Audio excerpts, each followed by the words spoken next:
안녕하세요. 여러분들은 살면서 진정으로 바라신 게 있으신가요? 아마 모두들 몇 가지 정도는 바라시면서 살고 계실 거예요. 저도 여태 살면서 정말 간절한 바람이 두 가지 정도 있었네요. 그 두 가지 다 지금의 남편에 관련된 거였어요. 그때는 몹시도 힘들었고, 그래서 매일을 빌고 바래왔던 일이었죠. 그게 뭐였을지 제가 지금부터 그 이야기를 전해드릴까 합니다. 저는 40대 나이에 예쁜 딸을 키우고 있는 여성입니다. 지금은 저도 애 키우고 있는 아줌마지만 저도 한때는 이렇게 다가온 봄처럼 풋풋한 20대의 시절이 있었죠. 다른 분들은 어땠을지 모르겠지만 한창 즐거운 20대 나이에 고민이 별거 있나요? 평생을 저만 사랑해줄 것 같은 남자와의 연애, 제 앞가림을 할 수 있을 취업이겠죠. 저도 그랬어요. 여느 20대와 다름없이 평범한 매일을 보냈죠. 그런데 다른 건 몰라도 연애는 항상 어려웠어요. 나름 신중하고 천천히 알아간다고 생각했고, 그래서 잘 안다고 생각했던 연인들에게 나중에는 항상 뒤통수를 맞았죠. 분명 몇몇 연애들은 제 잘못도 있을 겁니다. 상대방에 대한 감정이 앞서서 좋은 면만 크게 보고 상대방이 어떤 사람인지도 잘 모른 채 기대에만 부풀어 연애를 시작했을 거예요. 제가 바랬던 사람은 그저 나를 사랑해주고 나만 바라봐주는, 나에게 믿음을 주는 사람이었을 뿐인데, 제가 어려운 것을 바란 건지 저는 그런 사람을 만나지 못했습니다. 처음에는 다 해줄 것처럼, 나만 보는 것처럼 하더니 바람을 핀다던가 애정이 식어 나를 지루해 한다던가 하고, 어느 날은 이유도 없이 잠수를 타는 등 정말 이상한 사람들을 많이 만나봤죠. 그러다 보니 언젠가부터 남자라면 다 나쁜 놈들로 보이고 남자들에게 믿음이라는 게 없어졌어요. 당시 제 감정을 정확히 이야기한다면 남자들에게 신물이 난다 정도였을 겁니다. 신물이 날 만큼 질렸지만 또 한편으로 사랑을 받고 싶었던 저는 다른 것은 다 바라지 않고 그저 제게 마음이 변하지 않는 순하디 순한 착한 남자만 바랬습니다. 그런데 어디 그런 사람이 많은가요? 그렇게 포기하고 있다 보니 시간은 흘러 저는 벌써 20대 후반이 되어 회사를 다니고 있었고, 제가 바라는 남성상만 마음만 품은 채 회사와 집만 왔다 갔다 하면서 지냈어요. 나이도 점점 차고 있었고 세상에 그런 사랑은 없다 싶어서 결혼은커녕 연애 생각조차 접는 참이었죠. 그런데 그러다 정말 우연하게도 제가 늘 바래왔던 남자와 딱 일치하는 사람을 보게 됐어요. 책 대여점에서 소설책이나 만화책을 보는 게 취미였던 저는 그날도 집 앞에 있는 대여점을 향해 걸어가고 있었어요.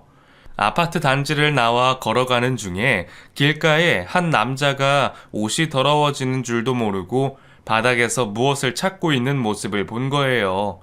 처음에는 대수롭지 않게 그냥 뭘 찾나 보다 정도로 생각하고 대여점에서 빌려볼 책을 가지고 나왔죠. 책을 고르느라 못해도 1, 20분 정도 지났을 시간인데 제가 다시 돌아오는 길에도 그 남성분이 아직도 바닥을 훑고 있는 거예요. 그쯤 되니 정말 무슨 일인가 싶어 유심히 지켜보는데 저는 그때서야 작은 꼬마 아이가 모퉁이에 앉아 훌쩍이고 있는 모습을 보게 됐어요. 아빠나 삼촌 정도 되는 사람이 아이 관련해서 뭘 찾는구나 싶었죠. 저는 다시 발길을 집으로 향하는데 바닥에 500원짜리가 보이는 거예요. 500원이면 책 2권은 빌릴 수 있는 돈이라 냉큼 주우려고 하는데 순간 무언가와 쾅 부딪혔죠. 너무 갑작스러워서 아파하며 앞을 보니 그 남성분이랑 제가 부딪혔는지 그 남자도 저와 똑같이 머리를 만지고 있었어요. 아이고, 죄송합니다. 어디 다치진 않으셨어요? 예, 괜찮아요. 근데 그렇게 갑자기 나오시면 어떡해요? 앞은 보셔야죠. 아, 죄송해요. 제가 앞에 계신 줄 모르고 저도 땅 보고 동전을 줍다가 죄송합니다. 그런데 지금 손에 쥐고 계신 동전이요.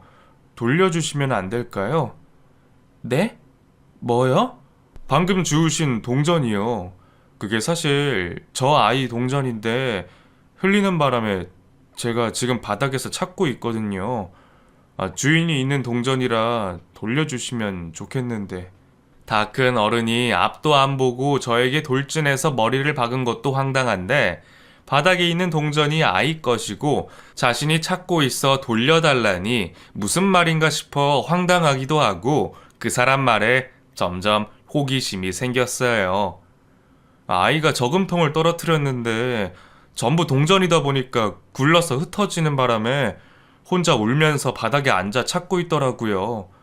다른 분들이 한두 개씩은 찾아주기는 하는데 흩어진 게 너무 많다 보니까 그래서 제가 대신 찾아주고 있어요. 얼마나 더 찾아야 돼요? 네? 떨어뜨린 돈을 얼마나 찾아야 하냐고요.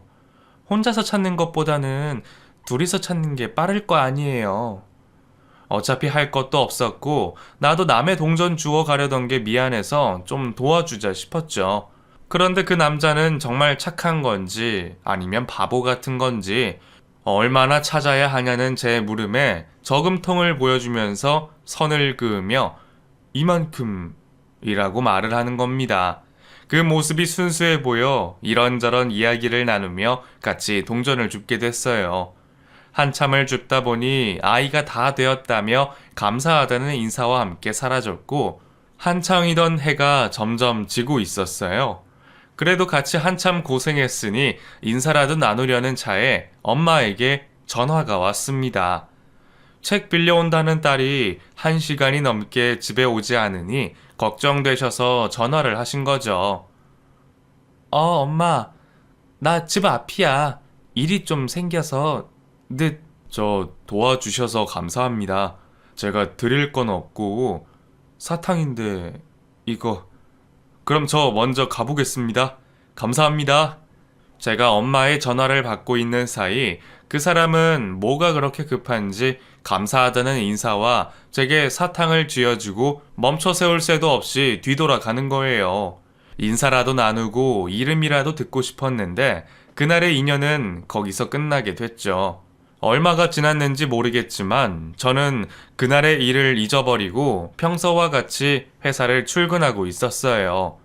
지하철을 이용해 출근하는 저는 언제나처럼 번잡스러운 아침 출근길 지하철역을 서둘러 내려가고 있었죠. 그런데 도로 쪽으로 누군가가 교통정리를 하면서 파지를 줍고 계시는 노인분을 돕고 있는 겁니다. 길가에 사람이 있으니 차들은 급하다니 빵빵거리고 출근길부터 시끄러운 게 오늘 하루도 힘들겠다 생각하고 다시 시선을 돌리는데 뭔가 익숙한 얼굴인 듯 했어요.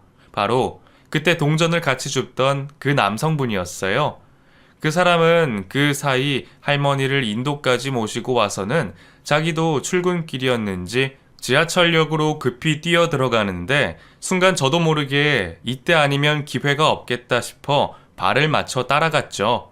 다행히 저희 회사 출근 방향과 같아서 따라 타기는 했는데 막상 발 디딜 틈 없는 복잡한 지하철 안에서 연락처를 물어본다는 게 이상하게 생각되더라고요. 남자분 입장에서는 기억도 나지 않을 여자가 갑자기 불쑥 마음에 든다며 연락처를 물어보는 거니 제가 생각해도 난처할 것 같았어요. 혼자 계속 고민하고 있는 차에 환승역으로 사람들이 빠지자 남성분과 제 사이를 맡고 있던 승객들 모두 내렸죠. 그제서야 저희는 서로 눈이 마주쳤고 그 남성분이 저를 바로 알아보시더라고요. 저번에 같이 동전 줍는 거 도와주신 분 맞죠? 네, 기억하시네요.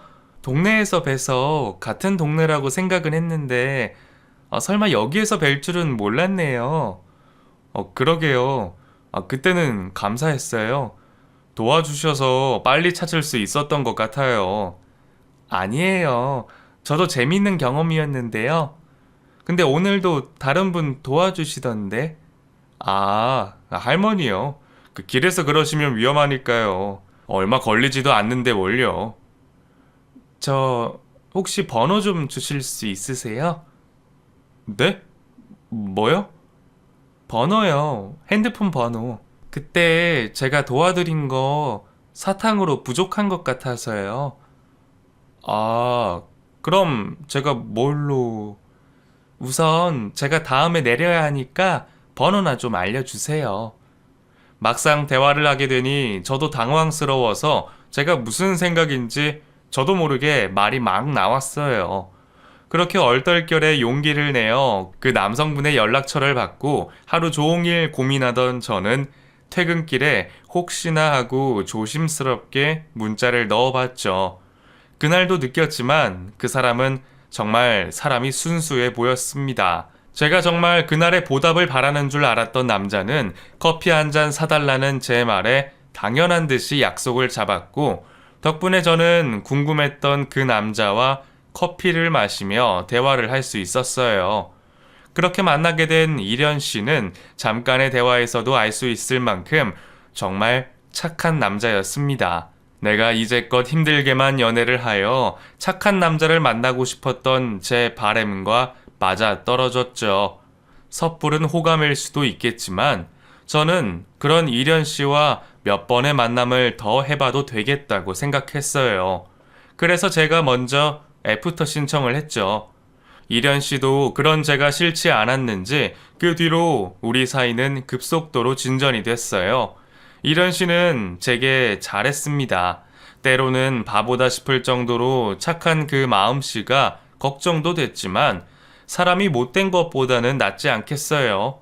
대학 나와 회사 생활까지 하고 있는 사람인데 착해서 손해봐봤자 무슨 일 있을까 싶기도 했고, 무엇보다 착한 사람을 바라던 저는 다른 걱정은 할 생각도 못했었어요. 연애를 하면서도 이련 씨의 그런 모습 때문에 많은 에피소드가 있었어요. 그 중에 가장 많았던 일이 출근 전에 있었던 그런 일들이었죠. 같은 동네이다 보니 서로 출근길이 비슷하기도 했고, 그렇게 출근길이 맞을 때면 같이 지하철을 타곤 했었습니다. 그런데 가끔씩 이련 씨가 갑자기 연락이 되지 않는 경우가 있었죠. 처음에는 혹시 사고라도 생겼나 싶어 가던 길을 뒤돌아 찾아 나서기도 했는데, 그때마다 이련 씨는 누군가를 돕고 있었어요. 한 번은 웬 노인분을 부축하고 있었는데 할아버지 한 분이 갑자기 어지럼증이 생기셔서 자리에 앉아 계시는 걸 이련 씨가 뒤에서 알아차려 구조대에 연락을 취하고 할아버지가 안정될 수 있게 구조대가 올 때까지 같이 기다리고 있었던 거죠. 바쁜 출근길에 남들은 서두르기 바빠 모른 척하기 쉬운 그런 상황에도 다른 사람을 도와주고 있는 이련 씨가 저는 답답하기보단 따뜻해 보여 좋았습니다. 데이트를 할 때에도 이련 씨는 길거리에서 도움이 필요한 사람을 보면 그냥 지나치지를 못했습니다. 어르신이 길 찾기가 어려우시면 목적지까지 같이 가는 건 태반이었고, 흔히 넘길 수 있는 지하철이나 길거리의 구걸에도 꼭 주머니를 털어 돈을 줬어요. 혹시 돈이 없으면 하다못해 주머니에 있는 껌이나 사탕이라도 쥐어주고 말이죠. 처음 이련 씨를 만난 날 저에게 준 사탕도 그런 이유로 가지고 있었던 거죠. 오빠, 근데 구걸하는 분들 중에서도 나쁜 의도로 하는 분 많대.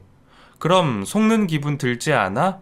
뭐 어때? 그래도 나한테는 큰 돈도 아니고 내가 작게나마 도와줘서 어찌됐든 그분이 하고 싶은 걸 하시는 거면 난 괜찮아. 사탕이나 껌 가지고 다니는 것도 별거 아닌데 먹으면 기분 좋아지잖아. 그리고 이런 게 나이 드신 분들한테는 가끔 응급약이 된다니까. 남들이 자기를 속이던 말던 자신은 좋은 의미로 돕는 건이 됐다며 해맑고 티 하나 없는 이련 씨가 저는 정말 좋았어요. 이타적인 성격에 저도 덩달아 따라다니려니 힘들기도 했지만 그것도 이해할 수 있었습니다. 이련 씨는 그만큼 저에게도 잘해줬거든요. 가끔 제가 저도 모르게 내는 짜증에도 단 한 번 짜증내지 않고 항상 제가 진정되기를 기다려줬어요. 무슨 일이 있든 화 한 번 내지 않는 성격에 항상 웃으며 저를 대해줘서 제가 이련 씨를 만나게 된 걸 감사하게 생각했죠. 너무 착해 세상을 모르는 사람이라 다들 경험하는 일상을 신기해하는 모습은 또 얼마나 아이 같은지. 저는 어느 순간 그런 이련 씨와 결혼을 꿈꾸고 있었어요. 한 동네에서 지내던 우리는 사귀는 기간이 길어지다 보니 데이트를 하다 바래다 주다 부모님들을 종종 뵙게 됐습니다. 다른 사람들에게도 잘하는 이련 씨가 저희 부모님께는 얼마나 잘했겠어요. 비슷한 나이의 친구들은 부모님 뵙는 것도 어려워하고 불편해하는데 어른 어려워하는 것 없이 웃으면서 먼저 살갑게 다가오는 이련 씨를 보며 저희 부모님도 당연히 그런 이련 씨를 좋아하셨습니다. 평소에도 뭐 좋은 게 생기면 지나치는 법이 없고 늘 저희 집에 들려 부모님이 좋아하실 만한 걸 가져오고는 했어요. 그래서 그런지 결혼 이야기 나오기 전부터 이련 씨가 저희 집 거실에 앉아 있는 게 익숙했죠. 그러다 보니 저도 보답하려는 마음에 이련 씨 댁에 뭔가를 계속 들고 가고 종종 인사를 드리면서 저희는 자연스럽게 양쪽 부모님들과 스스럼 없이 알고 지냈고 점점 결혼 이야기가 나오다가 마치 당연한 듯 결혼까지 하게 됐습니다. 그렇게 제 인생에 가장 바래왔던 착한 사람과 만나 결혼까지 하는 꿈을 이루게 됐고 앞으로의 제 미래는 그동안의 상상처럼 꽃길로만 되어 있을 줄 알았습니다. 신혼 초는 당연하게도 행복의 연속이었어요. 원래도 늘 저를 배려하고 맞춰주던 사람이다 보니 결혼하고서도 다툴 일도 없었고 덕분에 연애 때보다 더 좋으면 좋았지 부족한 게 없던 생활이었죠. 한 집에서 같이 생활하다 새롭게 알게 된 점도 많았어요. 똑같이 부모님과 살았는데도 저는 살림이 서툴렀는데 남편은 봉사활동 다니며 다져진 기술로 저보다 살림 기술이나 이런저런 노하우가 더 많았고 뭐든 더 잘했어요. 그래서 물건 사는 거나 살림하는 거나 저보다는 남편이 더 익숙했고 저는 알아서 하는 남편을 믿고 맡기고 있었어요. 물론 둘 다 맞벌이이다 보니 저도 당연히 돕고 할 일을 했지만 주도하는 건 남편이었어요. 그런데 남편을 믿고 있던 어느 날 갑자기 집에 없었던 제품들이 하나씩 늘어나는 거예요. 오빠, 이 물건들 다 뭐야? 방석이네? 우리 나이에 웬 옥방석? 이 드라이기는 뭐야? 우리 집에 드라이기도 있잖아. 근데 왜 또 사왔어? 아, 그거 내 친구가 파는 건데 옥방석이 좋다 그래서 하나 샀어. 자주 앉아있으니까 회사에 가져다 두려고. 아, 그리고 드라이기는 우리 둘 다 아침에 바쁘니까 하나 정도 더 있으면 더 좋지 않을까 해서. 솔직히 방석이나 드라이기가 비싸봤자 뭐 얼마나 비싸겠어요. 그리고 필요하다고 하니 저도 별 의심도 질문도 더 하지 않고 자연스럽게 넘어가게 됐죠. 그런데 남편은 그 뒤로도 이것저것 가지고 들어오는 게 많았고 자세히 살펴보니 집에 필요하지 않은 물건들도 여러 개 있었습니다. 오빠, 이 물건들 다 뭐야? 우리가 쓰지도 않는 건데 안 쓰는 제품들이 왜 이렇게 많아? 아, 그거 왜 그 고등학교 때 친구 현식이 있지? 걔가 요즘에 하던 일이 잘 안 돼서 세일즈 일하거든. 그것 좀 도와달라고 해서 내가 샀어. 그래도 쓸만한 게 꽤 많더라고. 무슨 말이야, 오빠? 여기 있는 것 중에 우리가 쓸만한 게 뭐 있어? 아니, 심지어 집에 있는 거는 또 왜 샀어? 에이, 그래도 친구가 어렵다는데 어떻게 모른 척 하겠어. 그래도 있으면 다 쓰겠지. 아니면 주위 사람들한테 선물해도 되고. 오빠, 그래도 이런 건 나한테 물어보고 사지. 이거 화장품은 여자 건데 나 쓰라고 산 거 아니야? 이런 거 함부로 쓰면 피부 뒤집어져. 이런 집 같은 것도 다 알아보고 사야 하는데. 아, 이런 건 함부로 사지 마. 미안. 다음부터는 혜윤이 너한테 물어보고 살게. 이번만 봐줘. 친구가 어렵다는데 도와야지. 워낙 사람 부탁 거절 못하는 건 알았지만 그래도 연애 때는 그 정도인 줄 몰랐거든요. 그래도 그날 제가 한 말을 이해하고 다시는 그런 일 없을 줄 알았는데 남편은 그 뒤로도 계속해서 물건을 가져오는 겁니다. 오빠, 친구 도와주겠다는 건 알겠는데 그럴 거면 차라리 정식으로 차용증 쓰고 돈을 빌려주던가. 필요 없는 물건까지 사가지고 오면 어떡해. 오빠랑 친구랑 무슨 대화를 했는지는 모르겠지만 누가 봐도 우리 나이에 필요 없는 제품 파는 거 보면 그 친구란 사람도 그냥 오빠 이용하는 거 아니야? 우리가 녹즙기랑 목침이랑 적외선 찜질기? 대체 이런 게 왜 필요해? 우리는 그래도 내일 걱정하지 않아도 되잖아. 우리가 좀 더 넉넉하니까 도와주면 안 될까, 혜은아? 오빠, 이건 정말 아니야. 내가 봤을 때는 오빠 친구가 나쁜 사람으로밖에 안 보여. 그리고 이거 싼 것도 아니고 돈 100, 200이 적은 돈도 아니잖아.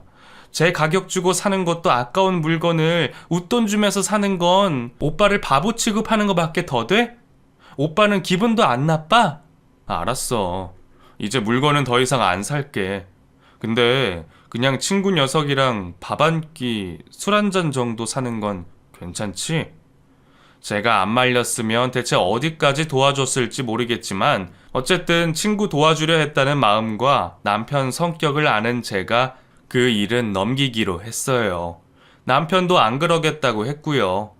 그래도 다행히 그 뒤로 다단계 물건 가져오는 일은 없었어요. 나중에 제가 궁금해서 그 친구와 자주 보냐고 물었더니 친구가 바빠서 그런지 연락도 잘 안 되고 안 만난다 하더라고요. 남편이 물건을 안 사주니까 더 이상 뜯어먹을 게 없어서 그러는 것 같은데 그때도 친구 걱정하는 남편이 저는 참 못 말리겠다 싶고 귀엽기만 했습니다. 그런데 문제는 정말 바보처럼 착해서 법 없이도 살만한 사람이 착하기만 해서 자기 앞가림도 못하고 있다는 거였어요. 그때는 우리가 아이도 가지게 되어 앞으로 벌이와 미래에 대해서 고민이 더 많을 때였어요. 회사에서도 동기들이 다 진급했는데도 아직까지 남편만 진급을 못하고 있었죠. 남편 스스로 능력이 없어서 뒤처지는 거면 제가 뭐라고 하겠어요. 그런데 남편은 분명 능력도 괜찮고 일하는 데 있어 열정도 있는데 진급을 못해 걱정이었죠. 그래도 회사는 잘 다니는 줄 알았는데 저는 모르고 있다가 나중에서야 사실을 남편의 회사 동기들에게 듣게 됐어요. 다른 회사로 스카우트 되어 가게 된 회사 동기가 있어서 남편 동기들끼리 술을 마시던 중 저희 집에서 2차를 하기로 한 겁니다. 그러다 다들 취했는지 제가 앞에 있는지도 모르고 자기들끼리 거침없이 이야기를 하더라고요. 야, 이련아. 야, 너는 그렇게 일하다가 위에서 밑에서 다 치여가지고 정작 네 거를 못 챙긴다니까. 아니, 회사가 무슨 적선하는 것도 아니고 우리가 공무원처럼 정년이 보장이 되냐? 아니면 평판으로 먹고 사냐? 아이, 결국 실적 아니야, 실적. 근데 네가 네 밑에 놈들 뒤치다꺼리 해줘. 위에 상사 업무처네. 아, 왜 그렇게 손해보고 사냐? 아, 거기다가 아무리 같은 부서라도 다른 팀 걸 네가 왜 도와줘? 그래, 맞아. 동기 중에 너만 진급 못하는 건 진짜 위험한 거야. 밑에 놈들이 네가 도와준다고 그걸 네 공으로 돌리냐? 그러다 너보다 연차 낮은 애들이 너 제끼면 회사에서도 너 계속 못 둬. 재수씨, 아, 이 녀석 착한 건 알겠는데 우리 말을 도통 안 들어요. 재수씨가 좀 나서서 얘 좀 정신 차리게 해줘요. 에이, 야, 너네 다들 기분 좋은 날 왜 그래? 여기 내 이야기 하러 왔냐? 경수 좋은 회사 가는 거 축하하러 모인 거지. 내 일은 내가 알아서 할 테니까 다들 걱정 말고 마시자. 마셔. 저는 그때서야 남편이 회사에서 어떤 상황인지 대충은 알게 됐던 것 같아요. 동기들이 술에 취해서 더 오버해서 이야기한 건지 모르겠지만 남편을 아는 사람이라면 누가 들어도 무슨 문제가 있는지 알 수 있었죠. 좋은 일은 경수 씨가 생겼는데 당신은 뭐가 좋다고 그렇게 마신 거야? 속은 괜찮아? 아, 경수랑 나랑 사이가 좀 좋아야지. 우리 신입 때 같이 여행도 가고 사이 엄청 좋았는데 경수 걔한테는 좋은 일이지만 막상 다른 곳으로 간다니까 마음이 복잡하더라고. 그러게, 오빠도 부럽지? 오빠도 잘해서 스카우트 되면 좀 좋아? 아니, 이제 회사에서 자주 못 보니까 아쉬워서 그러지. 그리고 축하해주고 싶기도 하고. 오빠가 지금 아쉬워할 게 아니라 경수 씨를 부러워해야 하는 게 맞지 않아? 아니, 부럽진 않더라도 다른 동기들은 다 과장으로 진급하는데 지금 그대로 괜찮아? 어제 들어보니까 또 다른 팀 일까지 도와준다며. 그러다 정말 회사에서 밉보이기라도 하면 어떡하려고 해? 아이, 그렇다고 쩔쩔매고 있는 걸 어떻게 모른 척하고 넘어가겠어. 누구라도 도와줘야지. 그리고 크게 보면 회사에 도움되는 일인데 뭐 어때? 그리고 동기 녀석들이야 다른 연차에 비해서 잘난 놈들이라고 유명한데 내가 좀 뒤처진다고 내가 못난 건 아니니까. 저는 그때부터 점점 남편이 답답해지기 시작했어요. 회사 일을 이기적으로 하는 게 아니라 자기 능력 안에서 다른 사람을 도와주라는 건데 남편은 도통 제 말을 이해하지 못하더라고요. 사실 취한 남편이 동기들과 이야기에 정신이 팔려 있을 때 경수 씨가 저에게 이야기해 줬거든요. 다른 부서 직원들도 남편을 호구 취급하듯 생각해서 일부러 자신이 할 수 있는 일까지 도움을 받기도 하고 정작 도움받아 놓고 자기들끼리 무시하기도 한다고 말이죠. 남편이라고 바보도 아니고 그걸 아주 모르는 건 아니겠지만 동기들도 답답하다 보니 아내인 저에게 남편 정신 차리게 해달라고 조언을 해주는 거였어요. 그런 얘기를 듣고 기분 좋을 와이프가 어디 있겠어요?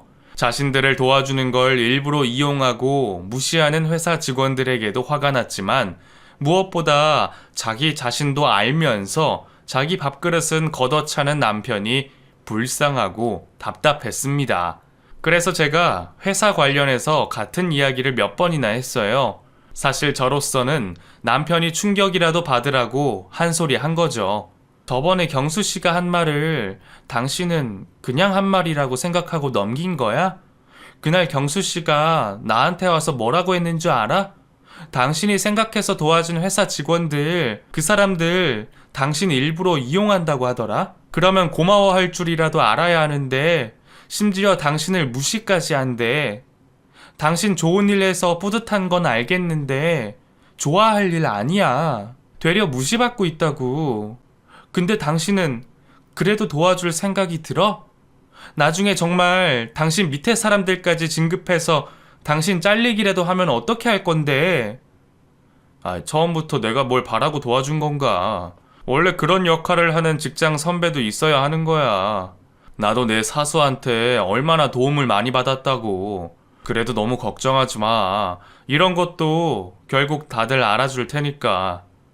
하지만 제가 아무리 세게 말해도 남편에게 아무런 충격을 줄 수 없었어요. 수없이 말해봤지만 좋은 쪽으로만 생각하더라고요. 그렇게 남들만 도와주다 보니 둘이서 회사를 다니며 돈을 버는데도 저희는 경제적으로 힘들었어요. 다들 처음 집 살 때 제 돈으로 구매하는 사람이 있나요? 보통 은행에서 대출받아서 우스갯소리로 반은 은행 거라고 하잖아요. 저희도 마찬가지였죠. 다달이 내는 대출 상환금에 이자까지 있다 보니 대출금 갚기 바빠서 한 푼 저금하기도 힘들었어요. 거기다 우리의 소중한 딸인 은유가 태어나 안 그래도 들 돈이 많은데 남편은 가끔 무슨 생각인지 없는 살림에 큰 돈을 덜컥 친구들에게 빌려주더라고요. 오빠, 이번 달 오빠 월급 통장에 안 넣어줬어. 지금 이체해줘. 대충 다음 달 가계부 예상도 해야 하니까. 미안한데 나 이번 달은 좀 힘들겠는데? 뭐야? 또 무슨 일인데? 친구가 급하게 돈 메꿀 곳이 있다고 해서 한 300만 원 정도 빌려줬거든. 뭐? 300? 오빠, 우리 대출에 이자에 우리 생활비도 드는데 아무리 급하다고 해도 300만 원을 덜컥 빌려줄 수 있어? 항상 말하지만 나한테 상의 좀 하라니까. 당신한테 말하면 안 된다고 할까봐 그랬지. 그리고 워낙 급한 상황이라 정말 나도 전화하면서 바로 넣어줘야 했어. 언제 다시 돌려줄 수 있대? 그리고 내가 말했지. 항상 돈 거래할 때는 차용증이든 각서든 쓰라고. 이번에는 썼어? 그게 안 썼어? 아, 진짜 그러면 안 된다니까. 친구끼리 서운해 하더라도 적을 건 적어야지. 당장 전화해서 차용증 쓰자고 해. 쓰긴 썼는데. 그래? 그럼 봐봐. 그게, 자, 1,000만 원? 300만 원 빌려줬다며. 여기엔 왜 또 1,000만 원이야? 그리고 당신이 돈이 어디 있어서 1,000만 원을 빌려줘? 아버지한테 부탁 좀 했어. 아버지도 아는 친구이기도 하고, 걔도 진짜 이번 것만 막으면 금방 된다고 해서. 친구를 도와준다며 수시로 도와주던 남편은 결국 시댁에까지 손을 벌려 남을 도와주고 있었어요. 그동안은 돌려받았으니 망정이었지만 저는 정말 그러다 큰일이라도 날까봐 조마조마했죠. 그러다 정말 큰 일이 벌어지고 말았습니다. 남편이 친구에게 돈을 빌려주다 못해 보증까지 서게 된 거예요. 하지만 이번에는 남편의 믿음과 달리 무사할 수 없었어요. 하루아침에 연락도 행방도 찾을 수 없게 된 남편의 친구 때문에 저희는 돌려준 돈에 친구의 빚까지 모두 떠맡게 됐죠. 남편이 뒤늦게서야 정신을 차리고 또다시 시댁에 도움을 부탁했지만 이미 여러 차례 도움을 주시고 더 이상은 더 내놓을 것도 없던 시댁에서도 남편의 부탁을 거절하셨습니다. 그 돈을 해결하려면 그나마 가지고 있던 우리의 재산을 다 팔아 빈털터리가 되어서야 문제를 해결할 수 있었어요. 결국 저희는 집을 팔아 빚을 갚았고 집 팔아 오갈 곳 없던 저희는 친정에 손을 벌리게 됐습니다.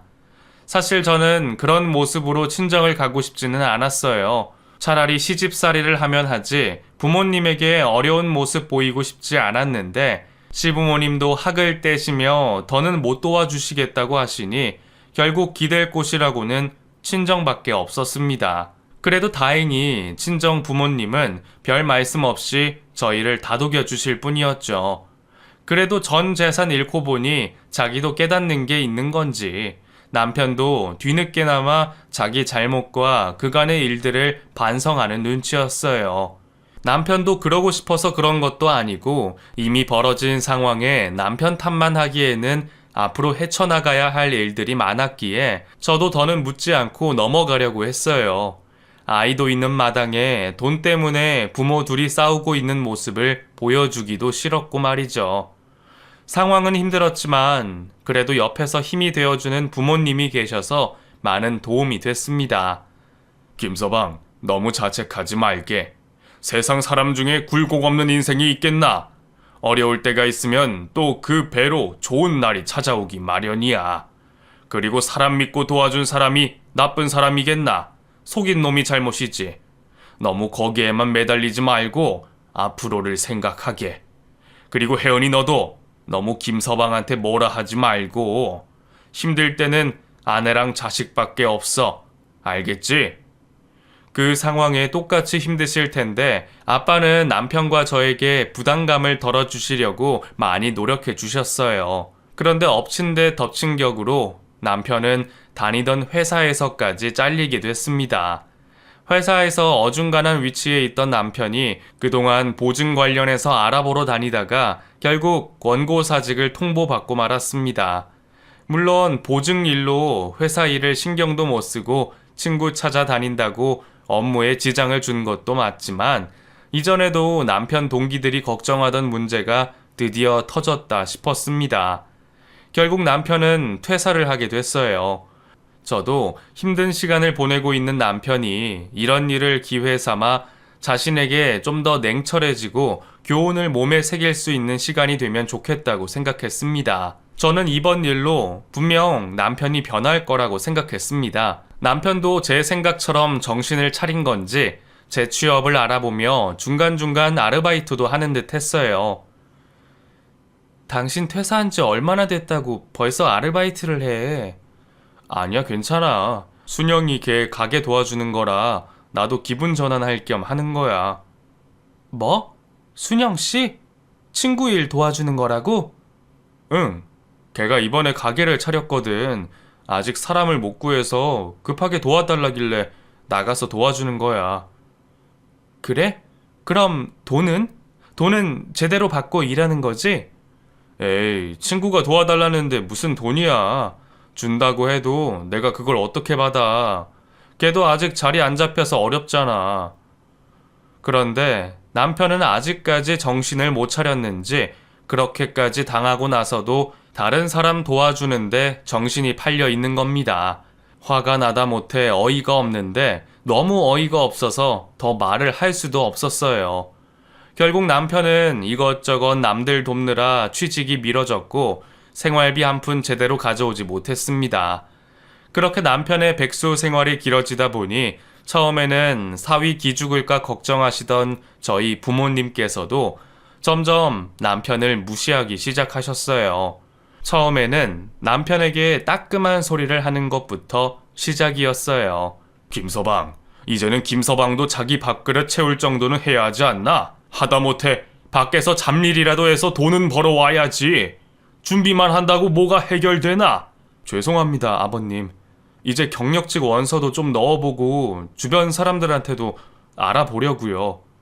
할 거면 열심히 해야지. 더 해도 모자란 와중에 친구 도와준다고 밤마다 나간다며. 자네가 음식점 할 것도 아니고 거기서 일한다고 뭐가 되냔 말이야. 처음에는 저도 아빠가 따끔하게 해주시는 말이 좋았어요. 제가 아무리 말해봤자 정신을 못 차리니 어려운 장인이 이야기하면 좀 들어먹을 줄 알았습니다. 그런데 제가 그냥 두고 봐서 그런지 부모님 행동이 점점 더 심해지시더라고요. 어느 날은 남편이 TV를 보고 있는데 엄마가 리모컨을 가져가더니 꺼버리곤 방으로 들어가셨어요. 엄마, 왜 그래? 김서방 보고 있는데. 그래, 김서방이 TV 보길래 끈 거야. 뭐? 왜? 사람이 눈치가 있어야지. 이 정도 먹여주고 재워주면 보답을 해야 할 거 아니니? 그런데 뭐 잘했다고 시끄럽게 TV나 보고. 엄마, 목소리 좀 낮춰. 그이 듣겠어. 그리고 치사하게 TV 보는 거 가지고 그래? 내가 생활비 줄게. 들으라고 크게 말하는 거야. 그리고 너는 너랑 은유값만 내. 다 큰 어른이면 자기 몫은 자기가 내야지. 그날을 시작으로 엄마는 다 같이 밥을 먹을 때도 남편이 반찬을 많이 먹는다며 타박하셨어요. 김서방, 반찬값 주는 것도 아니면서 반찬을 한 번에 다 가져가면 어쩌나? 나 같으면 김치 한 조각이라도 여러 번 베어 먹겠네. 엄마, 왜 먹는 걸로 그래? 네 엄마 말이 맞다. 김서방이 오고 나서 식비가 좀 많이 드는 게 아니야. 우리가 무슨 돈이 있다고 그 돈을 다 부담하겠냐? 아니, 그게 뭐 얼마나 된다고 그래 정말. 은유도 있는 앞에서 꼭 그래야겠어? 자고로 가장이 가장 몫을 못하면 대우받지를 못하는 거다. 이게 다 자업자득이야. 날이 갈수록 심해지는 괴롭힘에 말은 못하지만 남편도 점점 속상해하고 기분 나쁜 모습이었어요.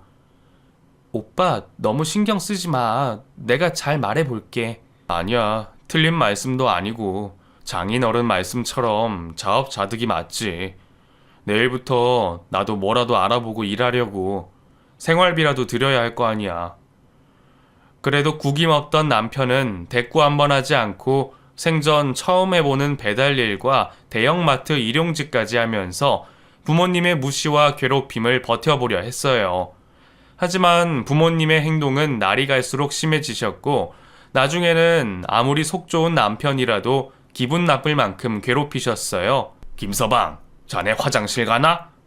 네, 아버님. 화장실 쓰시게요? 아니, 작은 건 500원이고 큰 건 1000원일세. 예?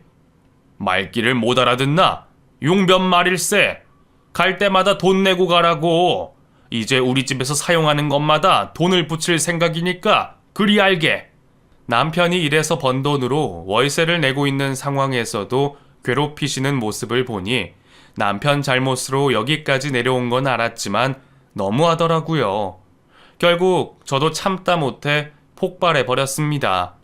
엄마, 제발 좀! 나가 살면 되잖아! 너무하네. 그래도 사위인데 어떻게 이렇게까지 해? 이제 저희도 정신 차리고 없는 살림에 월세에 생활비까지 주잖아. 그렇게 못되게 굴어도 장인 장모라고 웃는데 이렇게까지 괴롭히는 건 그냥 저희가 싫어서 그렇잖아. 진짜 너무한다 다들. 당장 나갈 테니까 이제 그만 좀 해.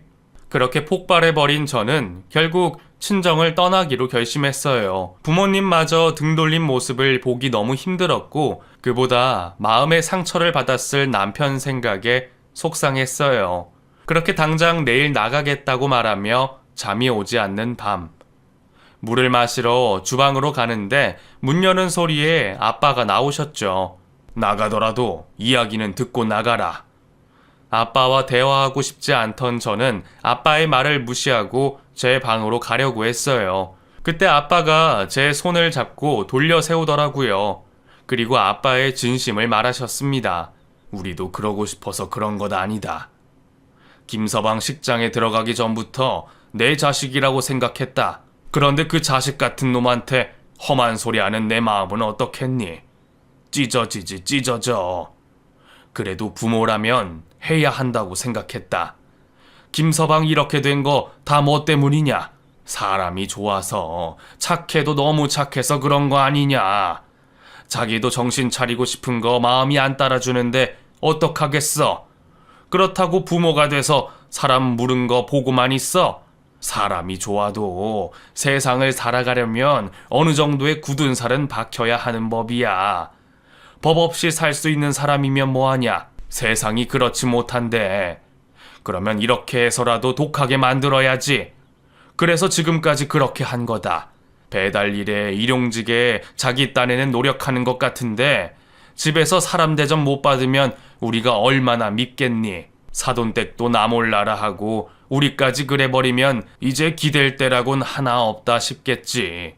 그런 꼴 당해봤으면 김서방도 느낀 게 있겠지. 그리고 이 돈은 네 엄마랑 나랑 합의한 후에 주는 거니까 사양 말고 받아.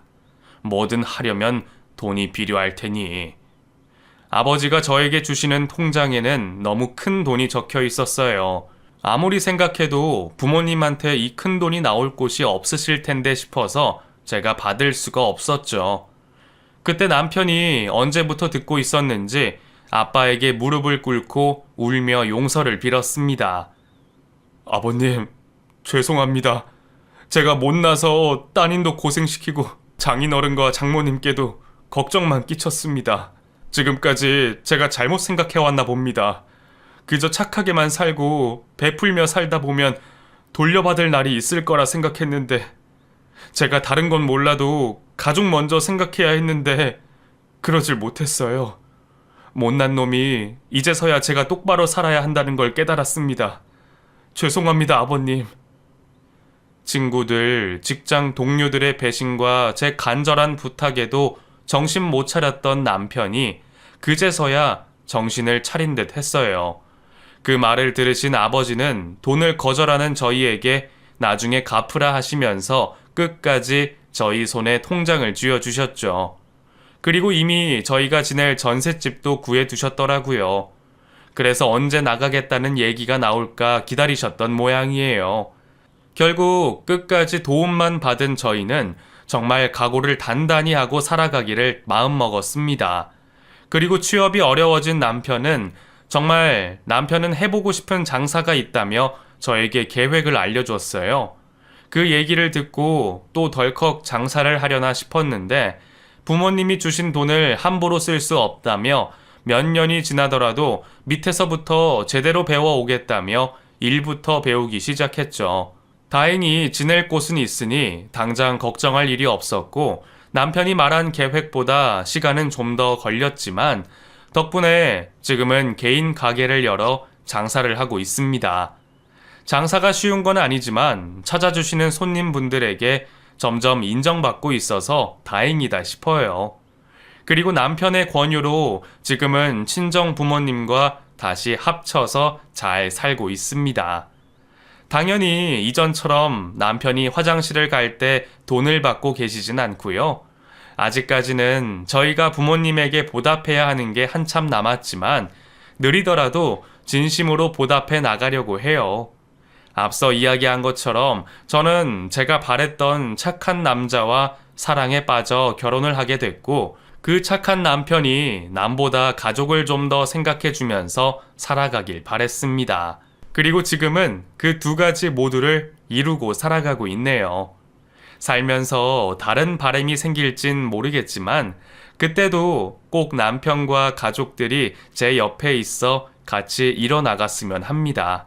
여러분들도 바라시는 바람이 꼭 이루어지셨으면 좋겠네요. 그럼 제 글 읽어주셔서 감사합니다. 행복하세요.